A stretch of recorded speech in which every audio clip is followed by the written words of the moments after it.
Hausawa na cewa duk nisan jifa ƙasa zai dawo. Ku biyo mu cikin labarin kai tsaye. Shi dai wannan mutumin sunansa Malam Musbahu.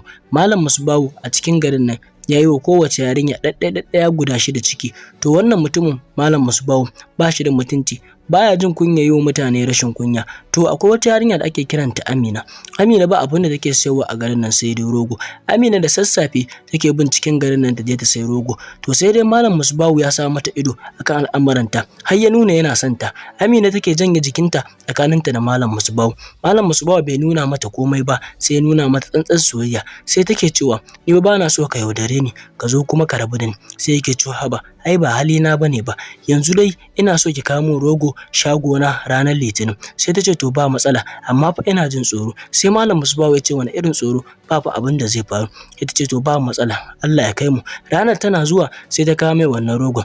Daga nan ta sa daga bakin kofa. Sai Malam Musbahu yake cewa wai ba za ki shigo ba ne? Sai ta ce kai gaskiya ba zan shigo ba. To ina za ki je? Saurin me kike yi? Ki shigo mana. Daga nan ya sa mata tsoro sai ta shigo. Tana shigowa sai ya nemi lalata da ita.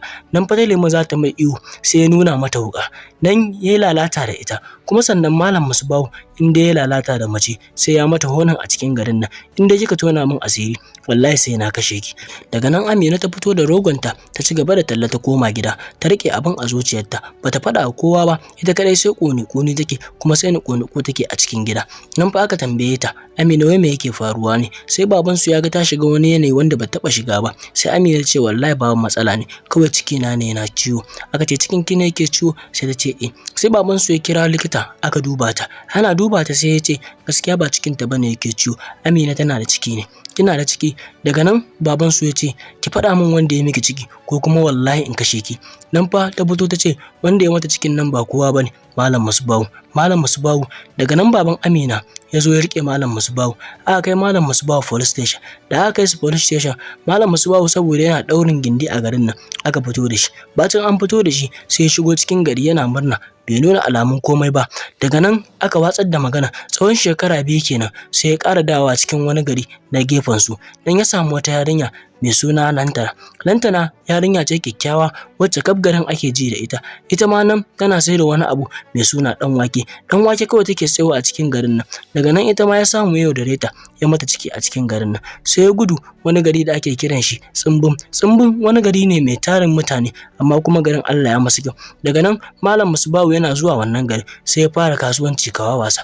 Da ba abin da yake yi sai dai sata, sai dai ya zo ya kwanta ya dauke tabarmar shi ya koma cikin gari. Kwazam sai ya ga wata yarinya a cikin garin nan mai suna Tsimbin. Yana ganin wata yarinya mai suna Lantana. Lantana daga nan ta shiga ran shi. Nan fa ya fara soyayya da ita sosai, kuma ya nuna in ba ita ba duk duniya za a iya halaka shi. Duk wannan abubuwan da yake yi yana yi ne don yaudar matan mutane ya ringa lalata da su. Daga nan Malam Musbahu ya ci gaba da kasuwanci, Allah ya buɗa mai. Daga nan fa aka samu ya kuɗi.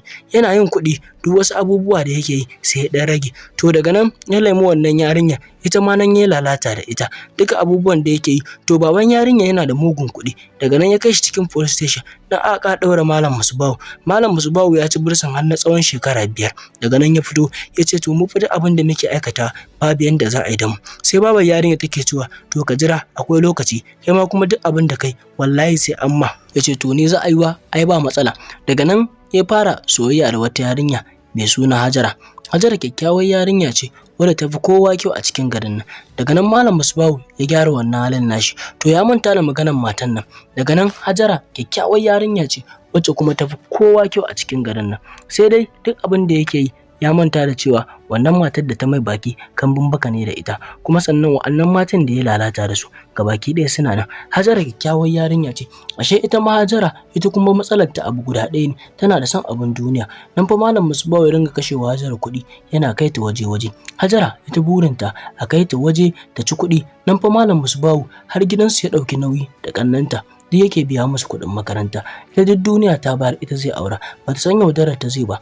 Rana ɗaya sai ya kirawo ta zuwa gida. Tana zuwa sai ta ce wai wannan gidan da ka kira ni ba kowa ba, me zai faru? Sai ya ce ya bare, ai ke tawa ce ba komai, kawai na zo nuna miki gidan da za mu tare ne. Daga nan ta saki jiki da shi, kuma sannan bata nuna mai komai ba. Sai ta ce to ba matsala, dama ita Allah ya mata kwaɗayi da yawa. sai ta ce babu abin da za mu ci ne, sai ya ce haba ki jira mana. To akwai wani lemo da ake sayarwa mai suna Pepsi, to a cikin Pepsi nan ya zuba ƙwayoyi wanda dama yana so ya lalata da ita, yana zuba mata wannan magungunan da suke ciki, tana sha sai ta fara bacci, da ta fara bacci daga nan ya lalata da ita, tana farkawa sai ta ganta a cikin wani yanayi wanda bata taɓa ganin kanta ba, daga nan ta fara ihu ta dawo gida, abin ya fara damunta a cikin zuciyarta. Nan fa iyaye suka shigo da mutane suka zo suka samu Malam Musbau aka yi ta akan shi, aka ce lallai sai ka bar garin nan tunda abubuwan da kake yi sun yawa, ya za ka ringa lalata da 'ya'yanmu da kuma matanmu. Daga nan aka kore shi daga wannan garin mai suna Tsumbur, ya dawo cikin gari cikin city, daga nan yake kashe kuɗaɗen shi baya kula kowa, sai dai ya je ya aiki ya dawo. To akwai wata yarinya kuma da Allah ya jarabce shi da santa mai suna Maryam. Maryam kuma ya ji duk duniya babu wacce yake so sai ita. Maryam ba wai ya zo bane da yaudara, ya ji duk duniya ita yake so ya aura. Shikenan daga nan ya je ya magana da iyayen Maryam, aka ce ai kai mun ji tarihinka a baya, ba za mu baka ƴanmu ba. Ya ce to saboda me, ai tarihi ne a baya kuma yanzu na sauya halina, kuma dama an ce dan adam ajizi ne, duk abin da yake yi zai iya dainawa. Daga nan baban Maryam ya ce ko fa me za ka yi ba zan baka ƴata ba saboda ka riga ka yi wa kanka tambari. Ya ce dan Allah dai a yi haƙuri a duba ni. Daga nan baban Maryam ya ce to ba matsala ka je zan kirawo ka. Nan fa ya samu masu gari da masu unguwanni, baban Maryam ya tara su a waje ɗaya.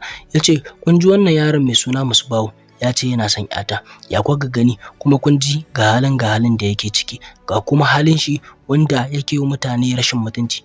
Nan mai gari ya ce to ai abin da ya kamata ai a bashi auren Maryam, saboda in aka bashi auren Maryam shine maslahar da zai daina abubuwan da yake. Aka ce to ba matsala. Daga nan aka ce Malam Musbahu ya fito. Malam Musbahu nan ya kawo akwatunan da ba ta mamaki ba da lefe. Daga nan baban Maryam sai ya kira Malam Musbahu ya ce ina so ne magana da kai. Ya ce don Allah wani alƙawari nake so ka mu, wanda in dai ka san za ka karya ba zan baka ƴata ba. Sai ya ce wallahi baba duk abin da ka faɗa min ba zan karya ba. Ya ce don Allah alƙawarin da nake so ka mun, ka ce don Allah ka daina zina. Daga nan ya ce in dai zina ce ba zan sake yi ba. Baban Maryam ya ji daɗi. Daga nan aka mutane suke zuwa da 'yan uwa ake ganin lefen nan. Maryam ake tunanin ta yi dacen miji. Daga nan aka samu aka ɗaura aure, aka yi dina, aka yi komai da komai. 'Yan uwa an ji daɗi, sai dai Malam Musbahu sai ya kawo wani mai gadi mai suna Bala. Bala an kawo shi a gidan nan da karnukansa, buzu ne.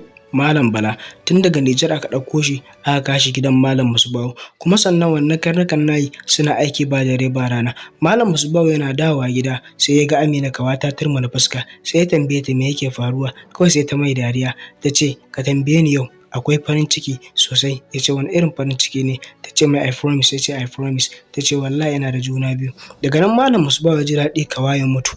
Ya ce to shikenan zan miki wani gift kyauta. Shikenan yana zuwa wajen aiki sai ya ce ni ma fa yau na zo muku da wani promise. Sai aka ce wani irin promise ne?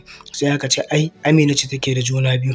Daga nan wata mai suna Fatima, saboda tana son Malam Musbahu, nan fa hankalinta ya tashi, ta ji kawa ta kashe shi, kawai sai ta fita daga cikin ofis ɗin nan. Sai Malam Musbahu ya ce a'a Fatima ina zaki je?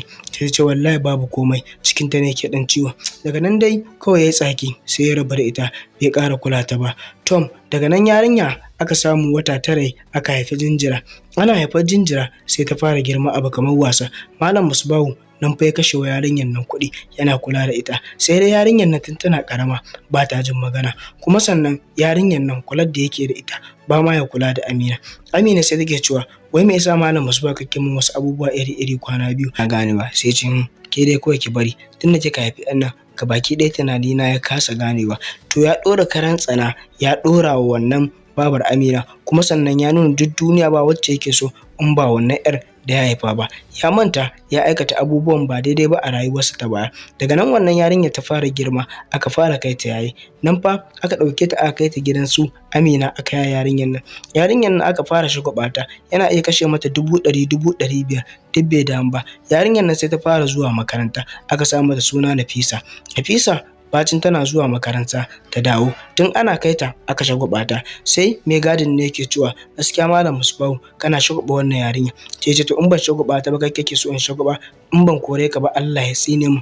Daga nan ya gaggaya mai magana, sai take cewa baba Allah ka rabu da wannan. Daga nan wannan yarinyar duk kuɗin da yake bata ta fara girma, aka sa ta a secondary school. Tun daga JS1 take guduwa daga makaranta, kuma sannan take haɗa mutane gangan, ta zama kamar ita ce leader, ta zama ma muguwa, tana iya sa kuɗi a abin da ta ga dama. To sai dai akwai wani malami mai suna Malam Isa. Shi kuma Malam Isa duk duniya burin shi ya za a ya faɗi wannan yarinya saboda tana burge shi. Daga nan fa hankalinsa ya fara kwarkatowa a kanta. Sai Malam Musbahu bacin ta dawo gida Nafisa da Amina sai zauna ake shira, sai yake cewa Nafisa ni fa so nake ki faɗa min duk abin da kike so. Sai ta ce to baba ni abin da nake so ba wani waje ne mai yawa ba, wannan Shoprite kawai nake so kai na kashe kuɗi. Sai ce ba matsala, ya ɗauki Amina da Nafisa aka je aka kashe kuɗi. To wannan malamin Malam Isa a cikin Shoprite ɗin nan ya ga Nafisa tana wasa, duk da haka dai bai mata magana ba. Sai suka zo wucewa sai ta ce a ankul kwana biyu ka ba ganni bane ka kasa yin magana. To shi ma ankul ɗin yana nan dai yana kamar jin tsoron Nafisa duk da ta zama muguwa a cikin garin nan, kuma ba abin da ya sa ta zama wannan muguwa saboda babanta ne mai kuɗi, ba iya makaranta ba har a cikin gari ana jin tsoronta. Daga nan ya ce ba matsala ba komai, suka gaisa. Daga nan Nafisa suka dawo gida aka yi mata siyayya. Duk duniya kuma ta kuma Nafisa ba wadda take so sai babarta Amina, tana nuna wa babarta ƙauna kuma sannan tana nuna ba wadda take so ita kuma sai babarta, duk da babanta ya nuna ba wacce yake so in ba Nafisa ba, amma kuma duk da haka Malam Musbahu yana son Amina sosai. To wata rana kenan abubuwa sun fara tsinwa, kawai sai Nafisa ta zo makaranta. Nafisa tana zuwa makaranta sai ta haɗu da Malam Isa. Malam Isa sai ya ce me yasa kika yi latti? Sai ta ce abin da yasa ne latti wallahi na ta wuce motar mu ta lalace. Sai ya ce to ki shiga wancan ɗakin ki zauna. Sai na shiga wannan ɗakin ya zauna. Sai Malam Isa yana zuwa sai ya fara dukanta. Da ya fara dukanta sai ya ɗaure ta. Daga nan ya ɗaure ta kawai sai shaiɗan ya fara sa mai wani abu a zuciyarsa. Ya za a yi lalata da yarinyar nan? Daga nan ya kama yarinyar nan ya lalata da ita. Ana kawo ta gida bacin an kai ta asibiti an duba an ga lalata aka yi da ita. Sai yake tambaya waye miki wannan bakin aikin? Sai ta ce Malam Isa. Kawai Malam Musbahu sai ya ɗauko motar shi ya shigo cikin makarantar nan da gudu. Yana zuwa yake tambayar ina Malam Isa, ina Malam Isa. Tantane kuma Malam Isa ya haɗa jigakkunansa da kuɗaɗen shi ya gudu Lagos. Daga nan Malam Musbahu ya gama binciken shi da bai gansa ba. Ya fito kenan Malam Musbahu sai ya ga wata tsohuwa a gefensa tana mai dariya. Sai ya ce ke kuma me yake min dariya? Sai ce ka daina maganar da na gaya ma duk abin da kai sai amma. Sai ce oh ke ce kika min baki kenan abin ya kare akan yata kenan. Ya ce to ai dama mun gaya ma duk abin da ya farko shi zai karshe. Daga nan Malam Musbahu ya shiga taitayin shi, kuma sannan Maryam bata ji daɗin abin da aka yi wa ‘yarta ba. Daga nan suka je asibiti suka yi jinya. Tun daga nan suka ce in Allah da ba za su ƙara kai ‘yarsu makaranta ba. Daga nan ba su ƙara kai ‘yarsu makaranta ba. To mai gadin nan wannan abin da Malam Musbahu ya gaya mai ashe ya ƙudura a zuciyarsa. Daga nan abubuwan suka tsaya mai a zuciya. Kawai wannan yarinyar ta yi ta biyo dare. Daga nan mai gadin nan fa ya ƙara kama ta ya ɗaure ta, nan ma ya ƙara lalata da ita. Abubuwan suka mai yawa, mai gadin nan ya gudu. Dan fa Malam Musbahu ce inna lillahi wa inna ilaihi raji'un, ni fa na shiga hannu na rasa menai. Sai mata take cewa baka ji abin da kai a baya ba, duk abin da kai yanzu ga yana faruwa akan ƴan nan. Ƴan mu bata yi komai ba amma abubuwa sun zo sun fara ita. Daga nan Malam Musbahu ya ce in Allah da na daina abubuwan da nake. Daga nan bai sake abubuwan da yake ba. Nan fa ya zama mutumin kirki sai da ya tabbatar duk yarinyar da ya taɓa lalata da ita sai da ya je cikin garin nan gari ɗaɗɗai har guda 6 sannan ya bada haƙuri. Kuma kowace yarinya da ya lalata da ita sai da ya je ya bada haƙuri. Sannan kuma ya ga an tara mai ƴaƴa kowace da ta haifi ɗa, wata mace wata namiji. Sannan ya ɗebo ƴaƴan shi ya zo ya tare da su. Duka wa'annan ƴaƴan ya ga duk sun manyanta kuma sannan manya ne, wata ma har ta yi aure wani ma har ya yi aure. Daga nan abin ya bashi mamaki. Sai mai gari yake cewa ai wa'annan ƴaƴan da ka tafi ka bar su gabaki ɗaya naka ne. Sai yake cewa yanzu wa'annan duka ƴaƴana ne. Daga nan ake cewa wannan shine babanku, kuma abin da ya sa ya gudu saboda ya yi lalata da iyayenku ne ganin ba zai iya jure abin ba sannan ya gudu. Yanzu dai yau ga babanku nan ya dawo. Daga nan ya ji daɗi kuma sannan ya ce dan Allah dan Annabi ƴaƴan nan nawa dan Allah ina neman tuba a kanku saboda zan fito na gaya muku abin da ya faru. Abin da nayi ne ya zo ya ƙare akan ƙaramin ƴata, kuma abin da ya faru wata mata ce mai suna Lantana ta min wannan abin, kuma wannan abin da ta min gashi nan yana bibiya ta. Dan haka na dawo cikin garinmu na zo na bada haƙuri. Daga nan suka ce baba ai ba komai wallahi mun haƙura, amma kuma ba me yasa tun da kake baka taɓa neman mu ba. Ya ce wallahi ba haka bane, al'amura ne kuma suka min yawa, kuma sannan masu gari da masu unguwanni sun ce kan na ƙara shigo musu wannan gari. Daga nan suka ce to shikenan. Nan fa ya haɗe kansu ya ce kun ga yanzu abubuwan da na a baya na tuba. Daga nan ya tuba kuma ya zama mutumin kirki, kowa yake alfahari da shi. Shikenan ya haɗe kan ƴaƴansa waje ɗaya, kuma sannan wa'annan matan su ma suka ce sun yafe mai. Ya ji daɗin wannan abubuwan da aka mai. To kada dai ku manta, kada a ran maka ƙarshen wannan shiri namu ku danna subscribe. ta mana alamar ƙararrawar sanarwa, ta inda za mu riƙa kawo muku zafafan ayyukanmu da zarar mun ɗora. Mun gode.